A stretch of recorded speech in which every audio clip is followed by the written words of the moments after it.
been a little while, but I'm still here. We're gonna take a look at the Volvo and some parts that I've been collecting while I've been away.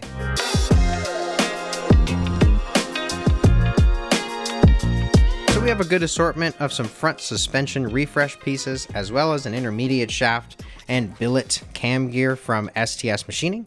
You can see this thing is real nice. I'm excited to get that on the engine, but let's take a look at quickly what we have for the front suspension. Outer and inner tie rods. We've got some adjustable strut rods. These are what give me caster, so that's nice to have. As well as poly bushings for those, courtesy of IPD. Everybody in the Volvo game is very familiar with getting parts from them. And then you might notice these. So these are for the front lower control arms, which I don't have on me at the moment. We're gonna be picking those up tomorrow. Some other notable items that I've gotten is that stainless steel coolant pipe, as well as the timing mark, both from STS Machining. Something else you might have spotted is this set of Rota RKR 15s. These are a Watanabe style wheel in a 5x114. I can't wait to get these on the car. You might have remembered from one of my earlier videos that I was talking about having a fueling and misfire problem. It would just kind of come and go. I don't really know what was wrong. So I reached out to a friend of mine in Canada named Paul. He instructed me to get rid of the dual pump system in this car and just go with a single pump from AEM. It is a 340 liter per hour pump. I'll throw some pictures on the screen of the work that I did. I didn't think it would make good content, so I didn't film it, but that thing works flawlessly. However, we do still have a problem. The car does not want to take gas. I'll try to fill the car with gas. It just won't take it. Not really sure what's up with that. I have a few other various little problems that I found in the downtime between my last video and now. So I decided to go on the hunt for a parts car. Luckily, I did find a parts car relatively quickly. It is local to me, which I'm really happy about. The owner says it just needs a battery and a fuel pump. So we're gonna get with my buddy Sam tomorrow and go pick up the car.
So this is a 1989 740 GL.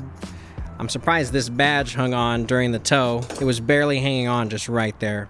But the biggest difference between this and my 740, besides it being an automatic, is this is an LH 2.4 car. If you're familiar with the Redblock platform, you'll know that the 2.4 is a much more desirable platform than the 2.2. Which is what I currently have. This is a 2.4 car, which means this is going to be the donor for my full build. The chassis harness is in great shape, the fuse box is in good shape, and the engine harness. We were able to get this thing to run once we figured out that the radio suppression relay wasn't making contact with the harness. We saw that this had disintegrated, and that just popped right off. That kind of proves my point. There's a clip that goes in here, that was fully gone. These were just kind of floating in there. Once we hooked everything up, the car ran perfectly. Albeit running as perfectly as a car that has a blown transmission. Luckily, there weren't really any issues while flat towing the car, even though this thing is pretty slammed. I'm just happy that it made it here in one piece. For now though, this car is gonna live here until we start to take all the parts off of it. I'm gonna be keeping the doors, the boot lid. I'll probably keep the hood, even though the struts did shoot out at one point, so there are some dents and a hole on one side. The bumpers I'm gonna keep, obviously the lights, and then just any other various things that I need. I mean, there are so many things that you can't get anymore if you don't have a parts car. So it's really beneficial that I found this and it's in great shape.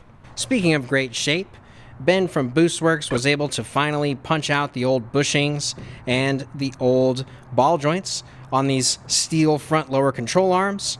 I'm going to be putting those poly bushings in relatively soon and probably painting these. With that being said, let's get back to my garage and start working on that fueling problem.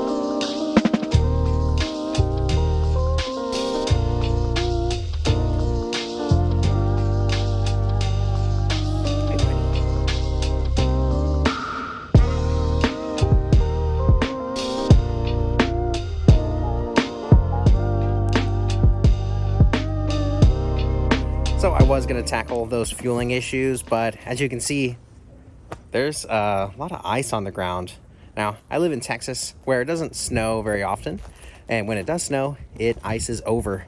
This is a couple inches of ice that I'm standing on right now, and there's like a little bit of snow coming down, but it's all pretty much ice. So we're going to need to wait a little bit before we can tackle those fueling problems. Between picking up the parts car and now, besides the snow, I received some kudu taillights from Japan. These are obviously for the brick. Let's go ahead and throw those in.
So, as you can see, one side is spinning like it's supposed to, and the other side is acting like I'm pressing the brakes. Not a big deal. The wiring in this car is a little questionable. It is about 40 years old after all. But it is really cold today, so we're gonna wait for this ice to melt and work on the fuel problem.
Okay, the first thing you can see is obvious. The sender has come apart, but I had taken the wires out from the other end, so I guess I don't really need these posts. I think this is probably what ended up separating the two. These are taken out, not too difficult, they're just seated in the bottom there. I'm gonna also reattach the level spring. It looks like this guy came loose as well. Now, I realize that might not have been the problem, but pulling this thing out, these two pieces typically don't separate. So now that they're put back together, I'm going to drop this back in the tank. So there's a full tank of gas in this car. I don't know when that happened. When I changed the fuel pump initially and rewired it, there was maybe 5 to 6 gallons of gas in there. And then I took it to the gas station to fill it up. It took maybe 1.5 gallons, and then all the gas just started coming out of the filler neck. I brought it back to the house and I grabbed a 2-gallon jug, got some gas, came back, tried to put more gas in it because I thought I was still at half a tank. Didn't take the gas, so I've been sitting here thinking that there's no gas in the car this whole time, all the while there's a full tank of gas. It's really not a big deal. It's actually quite a relief because I did rewire the fuel system, run new fuel lines, put a new fuel filter in, and a new fuel pump. Knowing that there's a full tank of gas in this car is actually quite nice. So let's get this thing off of these ramps and go drive it around a little bit.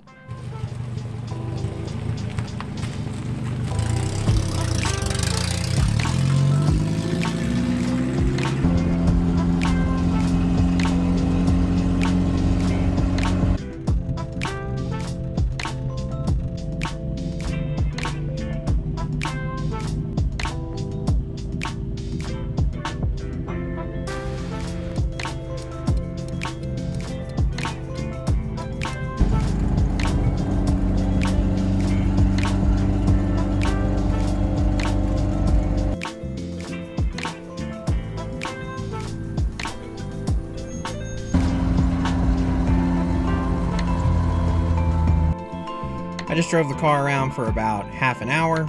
All seems good. You know, I think I just had like a mental block after working on the fuel system that was just telling me something was wrong and not to drive the car. But I'm glad that I figured out that I was worried for nothing. Well, I think what we should do now is take this over and compare it to the parts car. And by comparison, I'm talking about the differences between the 2.2 and 2.4 car.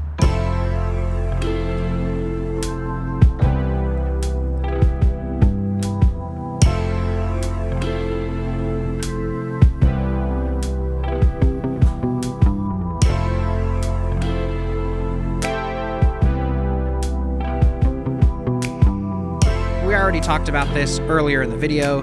The gold car has a 4-pin MAF and a hall sensor, while the gray car has a 5-pin MAF and a crank sensor. They're both powered by the same B230F Redblock. Really, the major differences is just the engine and chassis wiring. Obviously, I've put a lot of time and effort already into the gold car with the coilovers, ignition upgrade, just a cheap eBay air filter, and just various maintenance like new vacuum hoses and verify that all the wiring is all good. The parts car is bone stock.